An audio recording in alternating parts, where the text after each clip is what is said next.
It's fabulous. I mean, I love making the movies, and it's great that there's a game which is, it's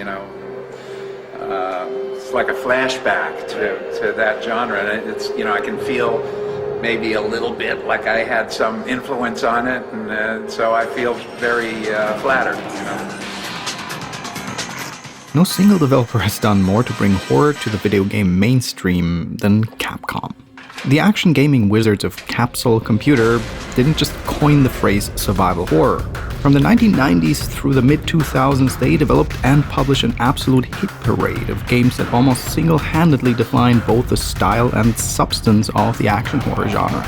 From the early days of Sweet Home to Resident Evil and Dino Crisis, through to even more distinct outliers like Onimusha and Clock Tower 3, this was a true golden age for classic multi-million-selling survival horror titles, and Capcom was the era's chief author and architect. These classic Capcom horror titles are all highly distinct aesthetically and mechanically, and yet they nevertheless share many unifying themes and threads. Namely, how the interplay between the mechanics of movement, combat mastery, and resource management can create an exquisitely tuned power curve to motivate and entice players. This power curve sees a given protagonist progress from a helpless weakling who's always on the back foot into an armed-to-the-teeth juggernaut who can dispatch foes with ease. But although Capcom was the progenitor virus behind this golden age of survival horror, they were also the main reason for its downfall. The release of 2005's Resident Evil 4 and its accompanying shift to a more action-focused, over-the-shoulder perspective was a bona fide R-evolution in game design, one that forever altered not only survival horror, but action gaming writ large. And considering what a world-eating success RE4 ended up being, you'd be forgiven for believing that the development process was a similarly triumphant realization of avant-garde awesomeness, courtesy of brain genius Shinji Mikami. Oh, stranger. Got something that might interest you. What if I told you that the development of Resident Evil 4 was, in reality, an unmitigated rolling disaster full of false starts and almost cancellations? Where's everyone going? Bingo? A journey that saw the team burn through no fewer than 4 prototype versions of the game that we know of before they finally hit on the winning formula. One of these prototypes ended up becoming Resident Evil 4 proper. Another became Onimusha, which itself influenced work on yet another RE4 prototype that served as the raw material for the legendary Devil May Cry. And from the ashes of the mysterious and almost forgotten 4th prototype, one final game would be birthed out of the Resident Evil 4 development lineage. It was originally conceived as a direct sequel to the magnificent Capcom-developed horror title Clock Tower 3, before that game's dismal sales figures brought a premature end to the series. And so this Clock Tower in all but name was reworked to function as a standalone survival horror experience, one that would serve as both an incredibly forward-thinking evolution of Clock Tower 3's gameplay and also a radical departure from the action gaming standards established by Capcom themselves over the previous decade. This game is probably the title I've gotten the most audience requests to cover in the 8+ years I've been making videos on this channel. It's a legendary 2005 survival horror cult classic experience that is beloved by fans but was terribly misunderstood and underrated at the time of its release. It also was pretty much entirely overshadowed by the release of its cousin Resident Evil 4, which came out just a few months beforehand and near completely monopolized the spotlight. So let's raise the portcullis, unbar the castle dungeon, and bring this retro gem into the full light of day for a well-overdue top-to-bottom reappraisal. Let's explore exactly what makes it such a one-of-a-kind experience. Enter the survival horror, enter Haunting Ground. Wait, real quick, one moment.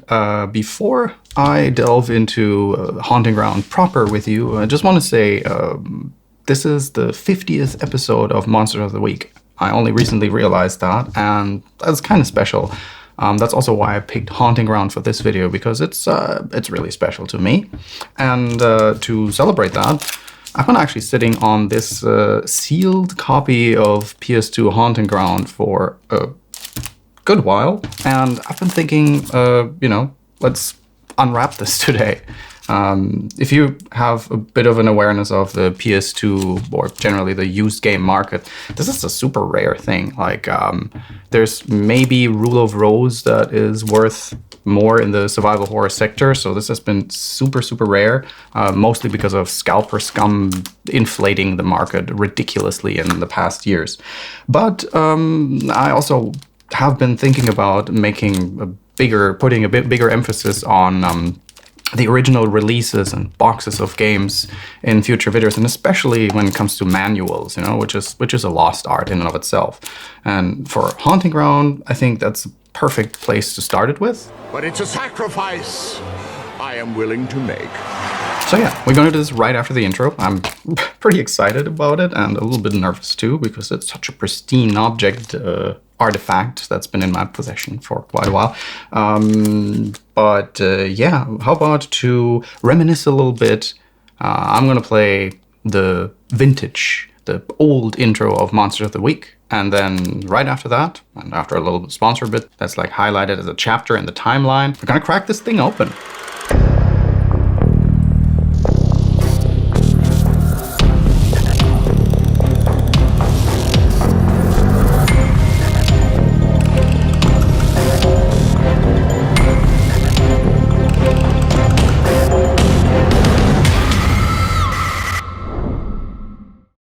Alright, before we continue, a short interlude from a sponsor of this video, which is NordVPN. I appreciate the support, so let me give you the rundown. If you've been following me for a while, you might have heard me talk about VPN usage in the past. I've basically never been without at least one VPN service in reach since pre-DSL days, really. Why is that? Simply because so much of your activity online gets logged by your ISPN and heavily snooped on by the government, much of it way beyond the legal gray zone. But what can you do? What are you gonna do? Well, one thing is, you can use a solid VPN that routes your activity to efficiently bypass your ISPN and thereby government and go. Now, things that are crucial for me in a VPN are it has to be fast and convenient to use, doesn't obstruct your regular internet activity, and it verifiably doesn't log anything you do. After being approached, I gave NordVPN a spin for a bit over a month, and I actually switched from my previous provider. I used the PC app, which worked smoothly and flawlessly all the way through, provided great features like customizable kill switch behavior and white and blacklisting individual apps and domains, and while using it, I never got any CAPTCHAs on sites I browsed, which admittedly is a first. Plus, Nord servers are being regularly independently audited for their no-log policy, while the company operates under the jurisdiction of Panama, a country outside the Five Eyes/14 Eyes intelligence sharing alliances, i.e. without mandatory data retention laws, which for you means that no government can legally subpoena them to release your data. And it's not logged anyway. It's been working great for me, and if you want to give it a shot yourself, you can get a special offer under nordvpn.com/Ragnar, simple and easy, and get a 2-year plus 4-month subscription for a really sizable discount. Check it out if you're interested, nordvpn.com/Ragnar. So, thanks a lot again, and now I hope you enjoy the rest of the video.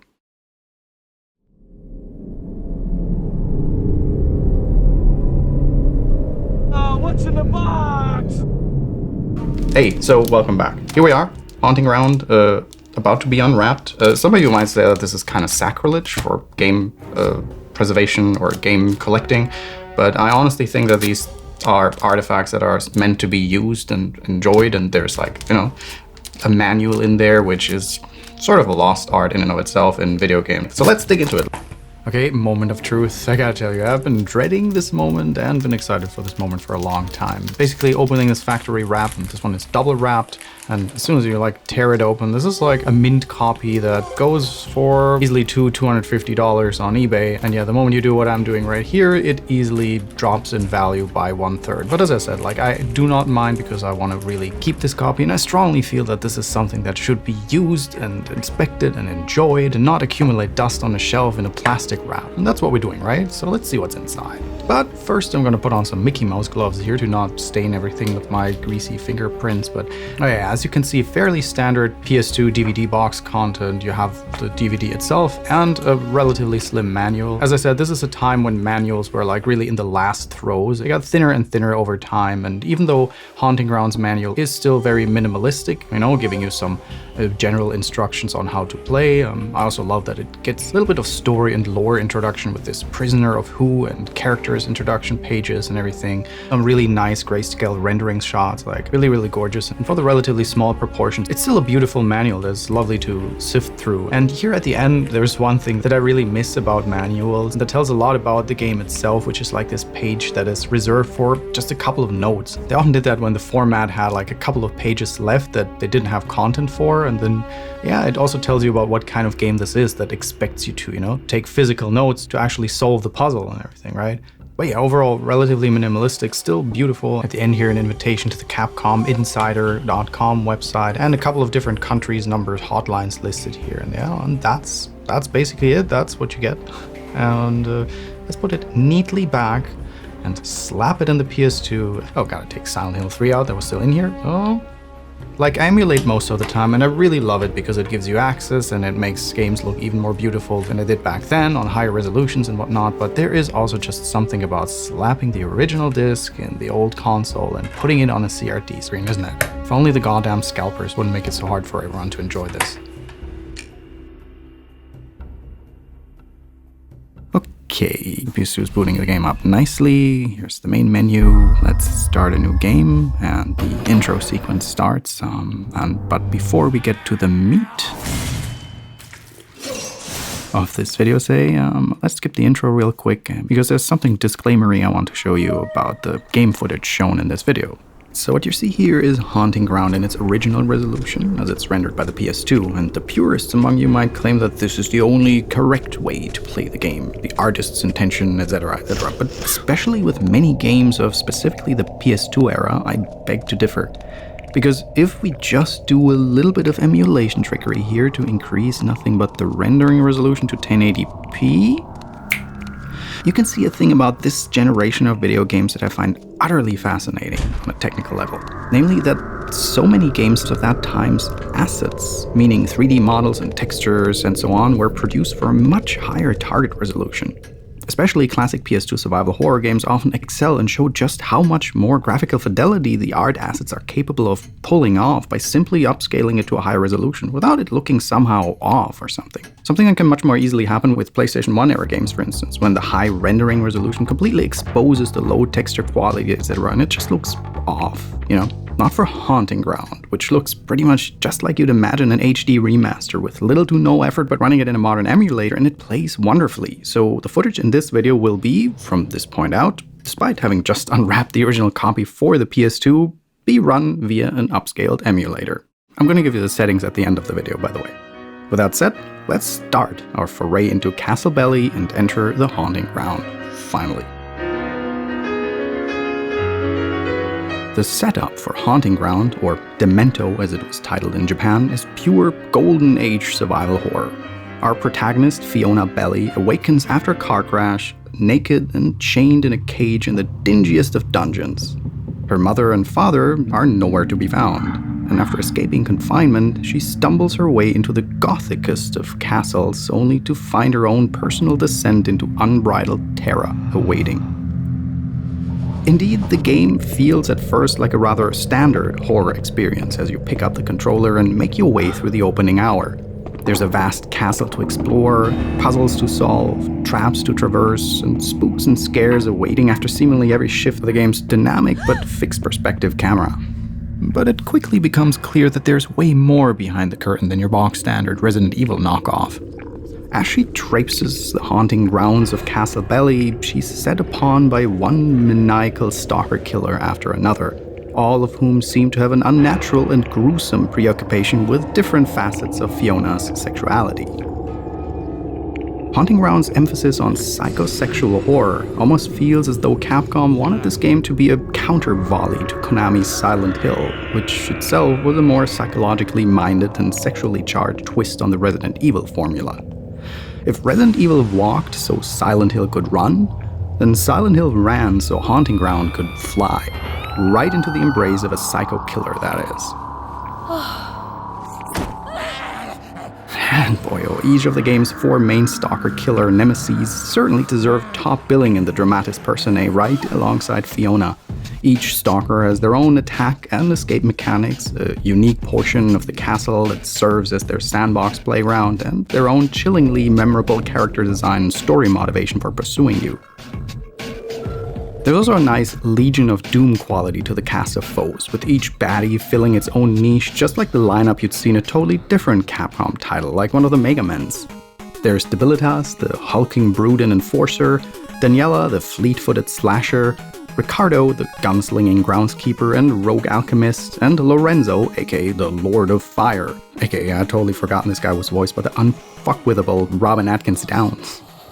But then, along came that wench, Ayla. She stole Uga away from me. Go on, get angry, you fucking loser! Get all nice and salty for me! And you even have a dog as your sidekick, so Haunting Ground is secretly a Mega Man sequel exposed. Besides being exceptionally well voice acted and mocapped, your foes are also fast and utterly relentless, making it both challenging and hugely unnerving as you try to put space between yourself and your pursuers. As with the spiritual predecessor Clock Tower 3, Fiona only has very limited means of self-defense during regular gameplay. Actually, if anything, Fiona Belli is even more disempowered than Alyssa. There are no card capture Sakura-ass Mahou Shoujo transformation sequences here. And this is where Haunting Ground marks the cleanest break from the lineage of games like Resident Evil, Onimusha, and Dino Crisis. When faced with one of the game's indomitable stalker-killer foes, your only hope is to run as fast and far as you can and find a hiding space, either in a helpfully marked interactive safe spot or by just crouching down in an out-of-sight position, like behind a curtain or a door. But even that's not a sure bet. If you use a hiding spot one too many times, or are seen using them, or are just plain unlucky, the stalkers will eventually find you. Fiona does have some self-defense tactics in her arsenal. You can press the kick button to strike at foes and disrupt their grapple attempts, or execute a bull rush charge when you've been running for long enough, stunning and disabling your pursuer for just a few seconds. Sometimes you'll find items you can throw to distract or disorient your foes, and there's a crafting system that allows you to create limited defensive measures that can stun or knock out enemies for a while. But as befits a golden age survival horror game, there are firm limits that keep the player disempowered. If you run too long without stopping, or try one too many charging attacks, Fiona will get short of breath and become noticeably slower for a short while, making you more vulnerable to the stalkers. And if your stamina drops too far and you have no restoratives handy, it becomes nigh on impossible to catch your breath and get back up to escape velocity.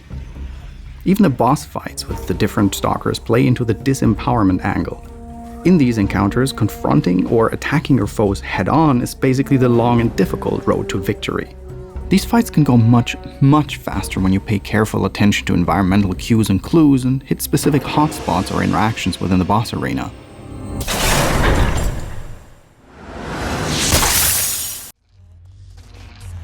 The panic meter from Clock Tower 3 makes a return here too, albeit in an invisible under-the-hood form. If Fiona endures one too many attacks from a stalker killer or examined one too many spooky environmental details, Fiona will enter panic mode. Here, the entire field of view takes on a ghostly, desaturated color grading, and the on-screen image pulses in time with the unearthly sound of your heartbeat pounding in your own ears. And once panic mode does set in, you gotta watch out. Similar to Alyssa in Clock Tower 3, Fiona lets out a blood-curdling shriek and begins sprinting away from the source of horror at a mad dash, with the occasional stumble making her even harder to control.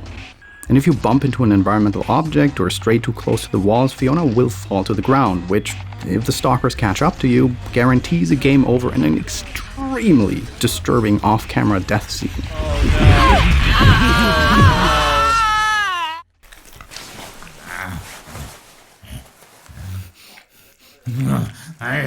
Indeed, Haunting Ground is something of a masterclass in both showing, telling, and not showing in the right moments. Some instances, like the death sequences, feature expert audio design that can really set the player's imagination racing, and this effect is drastically amplified by not visually showing what happens, but instead letting the gruesome events play out in the player's mind, which is so often a much better canvas for horror than anything you can render out in front of the player's eyes. The visual design does a great amount of heavy lifting here as well. Many of the castle scenes and environs have an almost painterly quality to them, with masterful use of color and contrast and an artful interplay between background and foreground. This combined audio-visual flair really makes you appreciate just how much power the Capcom devs were able to wring out of the humble PS2. Haunting Ground leverages some absolutely exquisite post-processing effects to achieve an image quality that almost feels like it shouldn't be possible on the PlayStation 2. And a lot of this is not just down to technical fidelity, but to incredibly cunning use of restrictions in the right way to make scenes appear greater than they are under the hood. Like, this is one of those games, if you play it with me, you won't get me to stop gushing about how many clever tricks the level architects used in this game to embellish the visual presentation far beyond the perceived limits of the PS2's hardware. Like, one of my favorite examples is how in the hell is a PS2 game able to pull off dynamic ambient occlusion shadows like here behind the door on hardware that, once again, is not capable of computing this? It is, of course, a baked texture of a smooth occlusion shadow that simply fades in and out the moment you open or close the door. You really have to pay close attention to notice it, but all these little gimmicks are carefully curated and placed to embellish the castle's surroundings in a way that makes it feel, as I said, much grander than it is under the hood. Sure, much of it is very primitive smoke and mirrors stuff by today's standards, but it's so well designed and thoughtfully composed that it still looks dashing and keeps the illusion up nearly 2 decades on. And it's worth stressing that in all this gorgeous footage you're watching here, there is no texture filtering, anti-aliasing, or shading wizardry happening behind the scenes. It's not but a simple 1080p upscale.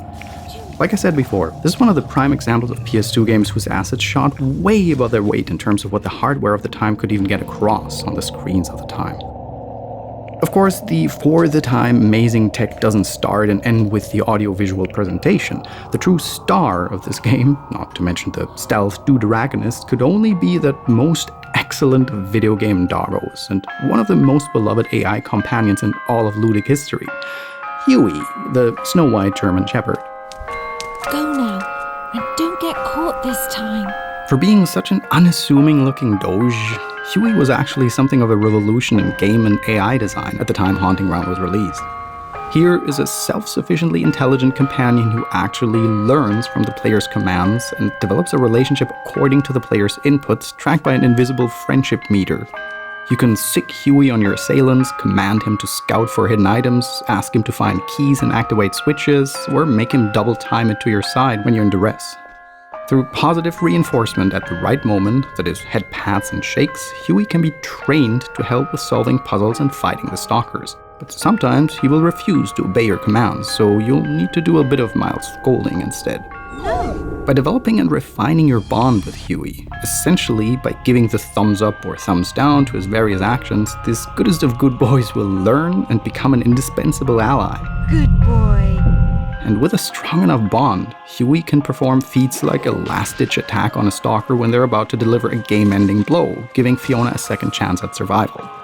Now seriously, Huey is truly the hardest working doge in gaming. He even manages to jump across multiverse timelines for a cameo appearance in Resident Evil 4, where he saves Quipmaster Leon from El Gigante. Haunting Ground demonstrated some bleeding-edge AI for a 2005 video game, and this was much more than just an impressive tech showpiece. The player's relationship with Huey will have a direct impact on how the final act of the narrative plays out, and also which ending you'll potentially receive. As in, if you ignore or mistreat Huey, Fiona's journey will come to an abrupt and unfortunate conclusion. It's an incredible fusion of storytelling, themes, and mechanics, one that could only be accomplished in the interactive format of video games. More on that later. And speaking of interactivity, Haunting Ground deserves some attention here for just how well the game hits that sweet spot of classic survival horror exploration. The environments and puzzles are marvelous at stringing the player along, encouraging you to make mental connections that entice further exploration. With the game keeping a running comment diary that provides you with helpful puzzle cues, the player always has just enough information to avoid getting completely lost without the need for destination markers on the game map or similar forms of artificial handholding.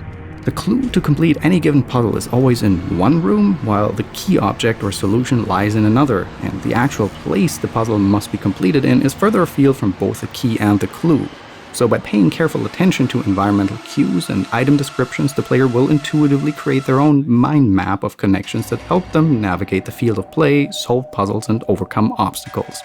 Extremely well executed.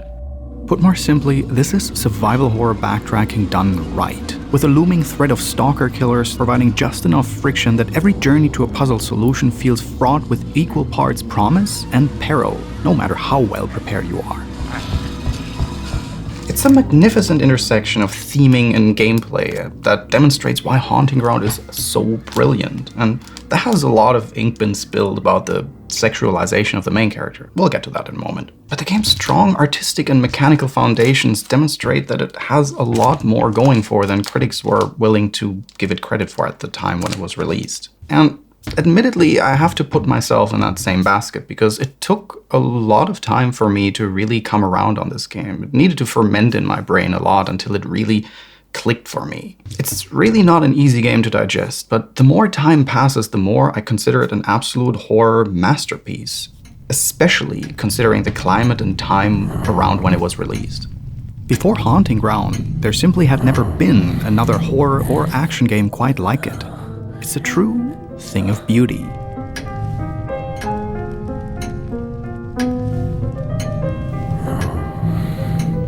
Haunting Ground is, without a doubt, a cult classic. A game with depth and intellect that can easily go toe-to-toe with a more cerebral horror series like Silent Hill. But this begs an important question.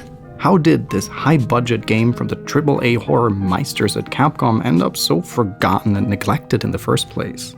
At first blush, it's easy to write off Fiona's character, and indeed the entirety of Haunting Ground, as being yet another example of ill-conceived video game sexploitation, no better or more redeeming than Dead or Alive Extreme Beach Volleyball. And so, from the moment of its release, Haunting Ground was categorically derided as uber-sexualized schlock, a game that exists purely for the purpose of thoughtless, gratuitous titillation. And Lord knows every single contemporary review of the game made sure to mention this alleged sleaziness. These critiques have always been part of the background of any discussion around Haunting Ground, which makes it challenging to give an honest appraisal of whether this game actually makes effective use of its sexual themes and accomplishes what it sets out to do. Like, there have been a number of video essays out there on Haunting Ground, and a lot of them did some great work, but very few of them really went deep into the themes of sexualization and violence and the connection, aside from the passing mention. And that is not to diminish anyone's work. As I said, there are fantastic essays out there. I'm gonna link a couple of them in the description if you want to check out a couple more. So let me make that clear. This is not putting anyone's work down. I just point that out to demonstrate how relatively underdeveloped this aspect of video game discourse still is. Like, it took a lot of time for people to come around on the fact that the sexy nurses in Silent Hill are more than just cleavage shots, but have a deep thematic meaning for the story the game is telling. And hell, it took so long for people to finally come around on Bayonetta too. I mean, Bayonetta as well. Also Bayonetta 2. Anyway, all of which is to say that in recent years I felt like Haunting Ground really deserved some deep reconsidering and reflecting of my own opinions on it. And here we are. You've heard this in my videos before, and it bears repeating here. I'm a big believer in taking games at their face value intent, judging them as works of art by how well they achieve what they set out to accomplish, and not by modern design best practices or by my own desires of what the game's priorities should be. As I mentioned earlier, Haunting Ground has probably been the most requested game that my audience has asked me to cover down through the years. And while I always intended to get around to it eventually, I had even started to write scripts 2 times in the past years that I ended up canning. It took quite a while to find the right angle with which I want to approach it and formulate my own thoughts on this game. Exactly because the themes around sexuality in this one are so challenging and fraught. But as I said, eventually, finally, I can say that this game really clicked for me, and it took a bit to get there. If you're of the mind to take an honest appraisal of how Haunting Ground's themes complement and reinforce the play mechanics, you'll quickly come to appreciate what an intelligent and even artful experience this game is. Far from being mere titillation for titillation's sake, Haunting Ground is quite brilliant about how it uses sexuality and voyeurism to both evoke an intense emotional response in the player and then interrogate why the player was predisposed to have that reaction in the first place. This game is brilliant, but it isn't subtle in the slightest. The very first image we see in the game's opening cinematics is a slab of unidentified meat right before the brutish Debilitas takes a cleaver to it and slices himself a shank that he tosses into a bubbling stew pot.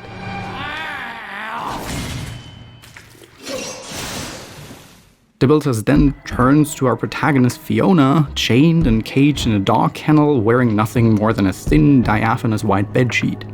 The stalker reaches out, tentatively, his groping hand signifying an unspoken yearning to pluck this bird from its cage.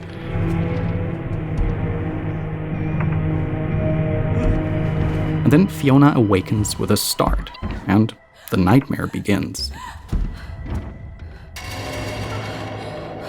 The thematic chain of events here is as unmistakable as it is shockingly subversive. Our heroine has been thrust into a dangerous world that seeks to objectify, dehumanize, imprison, and exploit her. To the masters and keepers of this realm, she's nothing more than a literal piece of meat who exclusively exists for their pleasure of consumption. You know, kinda like the people who consume this game. Before a single word of dialogue is spoken, before a single player action is taken, Haunting Ground is already issuing a silent indictment of its voyeur player, and it only gets more intense from here. So Fiona awakens and makes her way up to a guest room in the castle, where she changes into some suspiciously doll-like apparel that's been left out by her oh-so-gracious host. And after assuming control and playing for a few minutes, it's impossible not to notice how the character model of our rather chesty protagonist features jiggle physics of outsized proportions, which is apparent every time Fiona comes to a running halt or turns a place suddenly. It's overt and in-your-face sexualization, and is only further reinforced by her adventuring costume. A way too short to be practical pleated skirt along with a blouse that the in-game diary makes sure to observe is a little tight in the chest. On one hand, yes, if you're feeling uncharitable, you can read all this as nothing more than horny and fan-servicey flourishes to Fiona's character design. There are things that make it really hard to give it a 100% charitable interpretation, like the sexy latex boob-slit outfits that feel like it's survival horror, so it needs sexy outfits for the second playthrough. Sexy beast. But at the risk of sounding like a Sungwon Cho skit, Actually, the boob window on her suit is clearly satirical. It's a meta-commentary on human sexuality. It makes sense in context. it's also not at all fair to say this is just thoughtless or gratuitous sexploitation. I've been there myself with this game, and hey, there are aspects about it that do feel like the game wants to have the cake and eat it too, or like marketing wanted more sexualization for sales purposes, but if that's the case, then the literal cover art of the game, the thing that you'd think a sex sells-focused marketing department cares the most about, is suspiciously free of any overt sexualization, isn't it? It's pretty tame if you believe that the intention of the game's makers is sex sells. No, Haunting Ground's sexualization of Fiona is an intentional and purposeful design choice, one that not just draws a stark contrast between our beautiful and fragile protagonist and the horrors she's enduring, but that even underlines and symbolizes the very dangers and perils she's facing throughout her ordeal in Belly Castle. Think back to that opening cinematic sequence. Right from the jump, the game is laying the groundwork for these thematic narrative threads. Fiona has been kidnapped and imprisoned, and then turned into an object of desire and made to dress up like a doll by some unseen, leering presence. From this point onward, Fiona is stalked not just by her literal pursuers, but also by the ever-looming and ever-escalating threat of sexual violation. So the game never once shows any sexually explicit material on screen. It's made clear that Fiona is facing death, dismemberment, and potentially far more unspeakably worse fates if her pursuers ever manage to lay hands on her. And the endlessly horrific possibilities that the different stalker scenarios bring to mind are all the more powerful, as I said, because so little is actually shown on screen. Nearly everything is left up to the player's imagination, invoking a much more powerful sense of dread than any depiction of a rotting cadaver or bioweapon ever could. The first stalker, Debilitas, is a kind of brutish man-child, a toddler's mind trapped in the body of an ogre as the result of a magical experiment gone wrong. When we first encounter him, we watch as his gaze registers between a filthy ragdoll in his hands to Fiona and back again before he discards his old plaything and lunges at his new object of obsession. During these initial cat-and-mouse pursuits of Fiona, Debilitas will make babyish exclamations like, "My dolly, and a little pink meat pie, good smell." laughing and stamping his feet like an impatient child at play. But any hint of innocence is dispelled by the frequent pauses he'll take mid-chase to rub his crotch suggestively. The implications here are crystal clear and exceedingly disturbing. Debilitas has the body of an adult but the mind of a child, and you get the distinct impression that he wants to violate Fiona when he catches her, without any understanding that what he's doing is wrong. His design always reminded me of Peter Jackson's idea for the Moria troll in the Fellowship of the Ring. I always loved the idea of a monster that sort of felt real. I wanted to not make it an over-the-top movie monster, but a creature that you could sort of believe in. So we wanted to make him a little stupid. You know, like he's not really evil, but he's just fallen into bad company. He's like a big, simple kid who has just got bad friends. Debilitas embodies this to the core, with an added layer of the danger of sexual violation. You feel kinda bad for him, for how clearly misguided and completely ignorant his actions are, and how devoid of any understanding of the concepts of good and evil they are. Yet at the same time, he presents the most primordial danger to your own life imaginable. Like the fly whose wings are being torn off by a toddler who couldn't give a crap that the toddler doesn't understand that what they're doing is bad. But where the first pursuer overtly emphasizes a looming threat of male sexual violence, the second stalker, Daniela, flips the script on its head and interrogates various roles that women are socially conditioned to inhabit and the sexualized violence that women are capable of inflicting on each other through various means.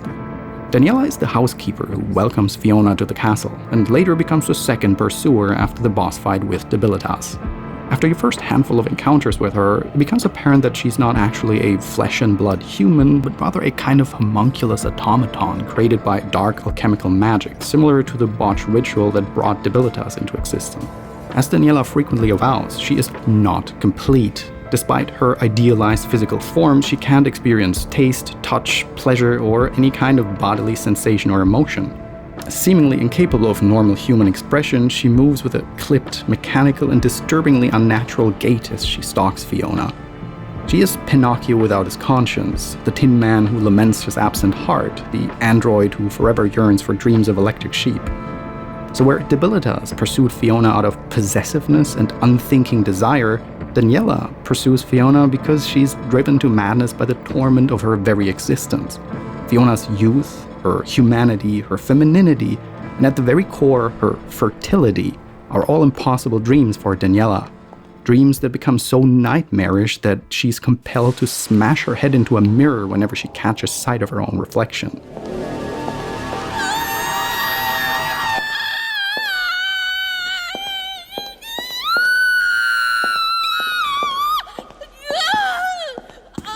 With the third stalker, the gunslinger Ricardo, the game's story and play structure further intertwine and reflect each other. As the game becomes more linear and directed in the back half, the narrative summarily dispenses with themes and symbolism and becomes ever more frighteningly literal. It's revealed that your pursuers want to exploit your body and conduct a dark ritual of reproduction, seizing control over not just Fiona's physical self, but also any possibility she might lead an independent and autonomous future. In the eyes of her pursuers, Fiona is explicitly reduced to her gendered and sexual characteristics, her beauty, her femininity, and her ability to reproduce and bear children. It's also somewhat horrifying, in the truest sense of the word, that Haunting Ground has only become more thematically relevant in the years since its release, rather than the other way around. The US is the most recent high-profile example of this trend, but all around the world, reproductive rights and freedoms have come under siege and are in danger of being rolled back by decades or more. In the Western world in particular, the political climate around sex and gender is only getting more and more reactionary and authoritarian, and the main targets are always, without fail, the rights to sexual freedom, bodily autonomy, and reproductive healthcare. So, it really says something that the absolutely deranged, monstrous, mouth-breathing villainy espoused by the antagonists of Haunting Ground has now become a fully realized political program that's being advanced across Europe and North America. Just putting that out there.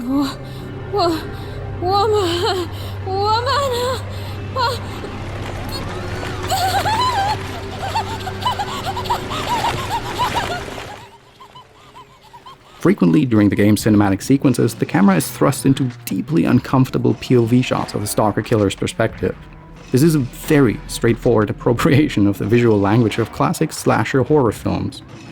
And it suggests an ominous and invasive form of voyeurism, a predatory sexual aggression that's always lurking just beneath the surface.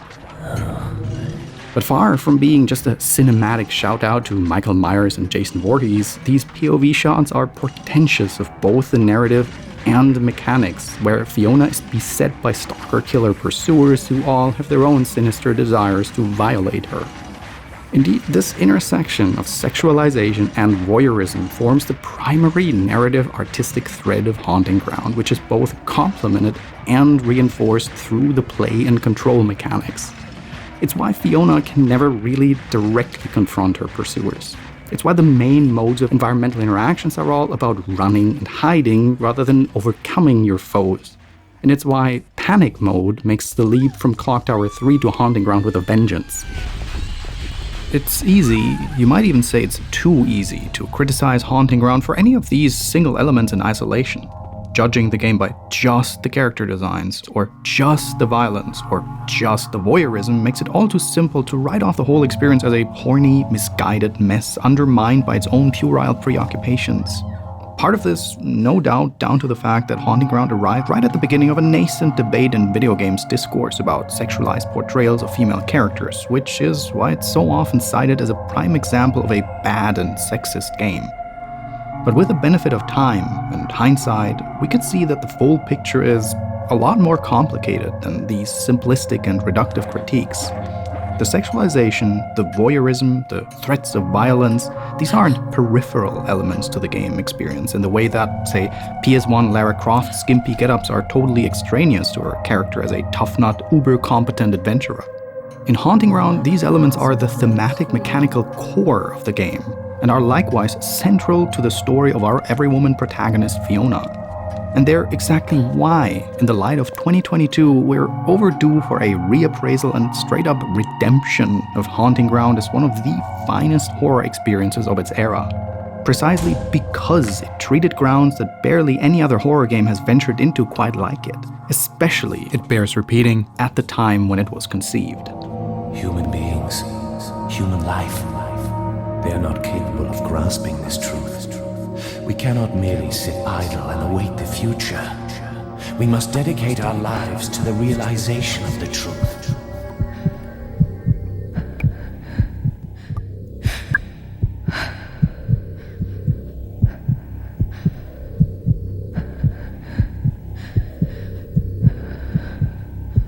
When John Carpenter's Halloween first arrived in theaters in the fall of 1978, the response from critics was less than enthusiastic. Initial reviews of the film were extremely harsh, with critics slamming it as derivative, schlocky, misogynistic, and exploitative, with particular criticism singling out the film's use of female nudity and sexualized violence against women. But fast forward 45 years to today, and attitudes around this movie are quite different. It's now rightly recognized as an absolute horror masterpiece, one that set the template for an entire generation of slasher films and so much modern horror besides.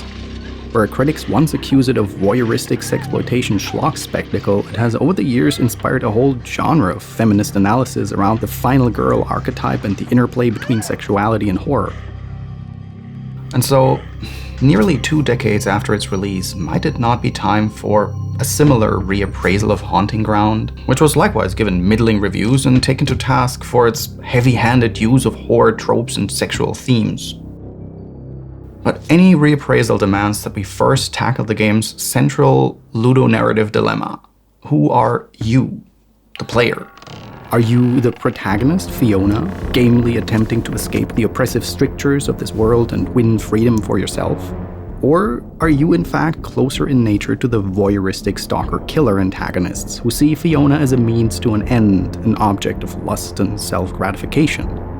To its great credit, Haunting Ground brooks no debate and allows for no neutrality on this point. This game exploits the princess in another castle trope in the way that only a video game can, twisting and subverting it until Fiona's experience maps onto that of the player. The entire experience of playing Haunting Ground has a strange and almost surreal duality to it. You, the player, holding the controller, are compelled to embody Fiona's role and really try to imagine yourself in her position exactly because the game is never 100% responsive to your inputs. You may have a limited degree of control over both Fiona and Huey, but as mechanics like panic mode are constantly reminding you, there's always at least some degree of friction, of disconnect between the player's inputs and what happens on screen. This might seem like an out-of-left-field comparison, but the first thing that came to mind for me was how controlling Fiona or commanding Huey feels a bit like writing aggro in Shadow of the Colossus. You can give commands and inputs, and they will generally be respected, but there's always that lingering sense of a minor power struggle between your commands and what actually happens in-game. In Haunting Ground, you are never in complete control. You are both the player and the avatar, and also neither, all at the same time. In an expansion of the themes first laid down in Clock Tower 3, the complete experience of Haunting Ground involves role-playing the gendered and female-coded nature of the protagonist.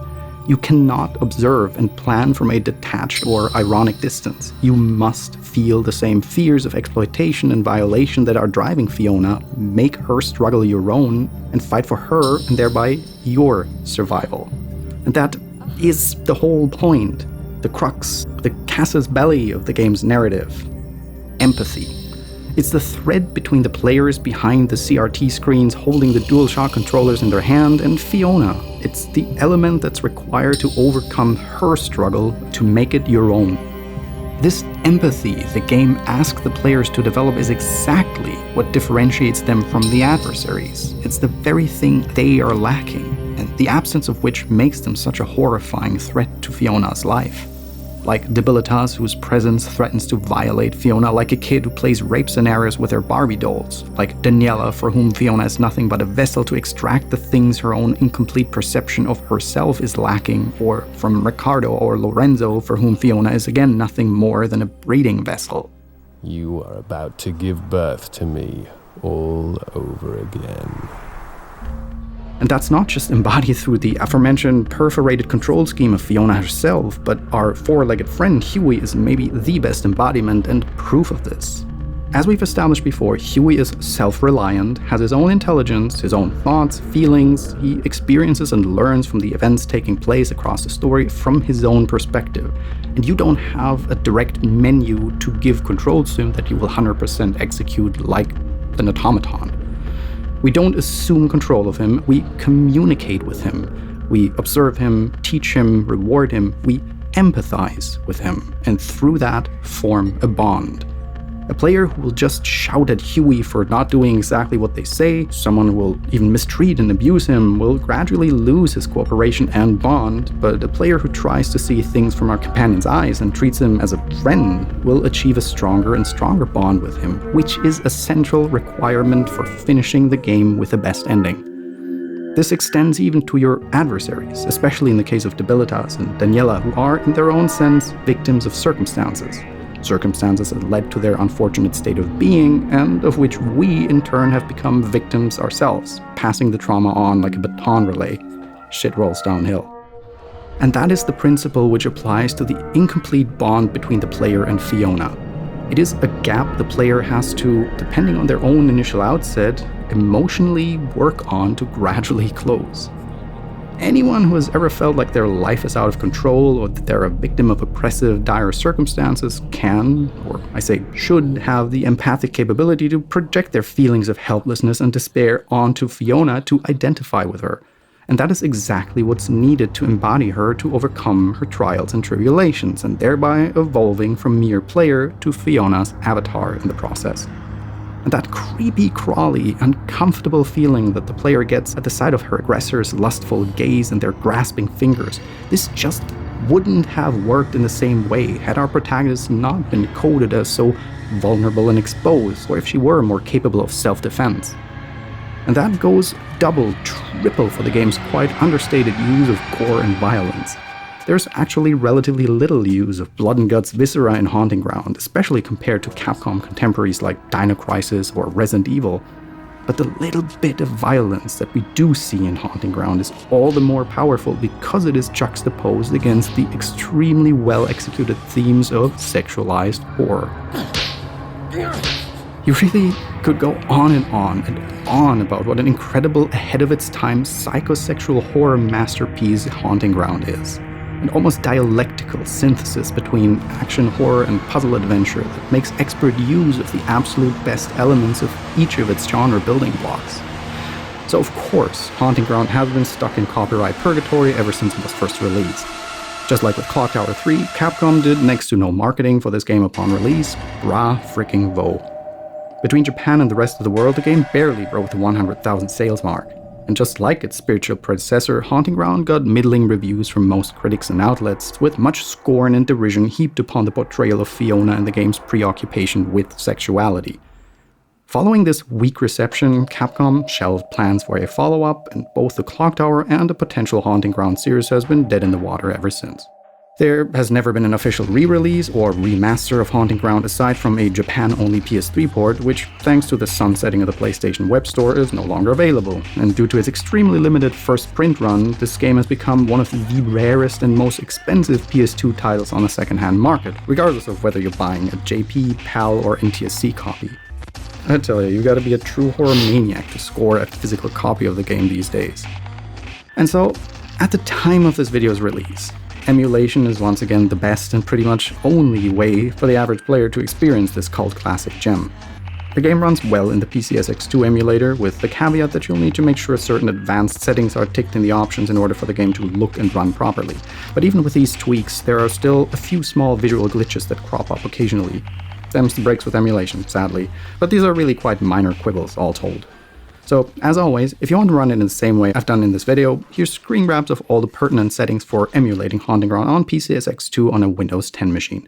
Other operating systems will likely run well in similar settings, but no guarantees as I had no means of testing other configurations. Huey! Toward the end of The Haunting Ground, the game closes the thematic loop and brings everything full circle. Silent Hill 2 is rightfully regarded as one of the greatest survival horror games of all time, with one of its most genius design twists being that it observes the player's actions and interactions throughout a playthrough without their knowledge, and then tailors the protagonist's conclusion of his story based on the player's behavior. Haunting Ground concludes its story in a similar fashion, but if you ask me, it even manages to one-up Silent Hill 2 in that regard because of how narratively coherent it is with everything we've talked about. Depending on the player's behavior and choices, Fiona's story can meet 4 different outcomes, all centered around the narrative's core theme: empathy. For instance, Fiona can manage to leave her captor's grip and successfully escape the castle together with Huey, but depending on how we dealt with Debilitas in the final confrontation with him, that is, if we showed him compassion and remorse and did not kill him, he will bow to us, respectfully, showing that he no longer means any harm. That, yeah, he himself has grown as a person and learned to empathize with Fiona and see her as more than a mere object for his own gratification, because of our actions. But all the endings in which we do manage to escape require that we formed a strong enough bond with Huey himself, through empathizing. Because if we treated him too poorly, he does not come to rescue us from Ricardo's imprisonment in the final chapter. Without his friendship, the game ends in the worst and most horrifying scenario imaginable. Tu fui ego eris. Ricardo traps Fiona in a glass box that she has no means to escape, banging against the impenetrable walls of her prison in panic. Don't worry. I do not intend to kill you. If you would just lend me your womb. What? The threat to Fiona's life, well-being, and freedom that so far has only been rendered as an abstract possibility on the canvas of the player's mind has now become a reality, and the fear it induces is overwhelming. By now, you've become so invested in the character's emotions that the act of taking away your freedom, your friend, and leaving you defenseless is enough to inspire the most ominous and creeping sense of dread. The kind of dread that comes with being forced to confront your vulnerability and loss of autonomy. The kind of horror that's only possible in a video game.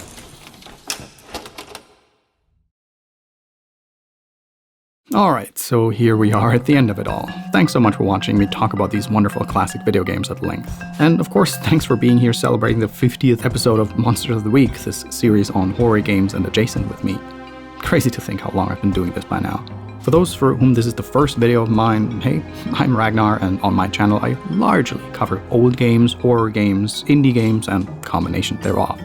For the upcoming months, we're working on a series that I've been planning for quite a while, which will dig into the origins of survival horror, an excursion across the many wonderful video games that were bona fide survival horror before the inception of Resident Evil, and thereby the invention of the term that has become the moniker for one of our favorite video game genres of all time.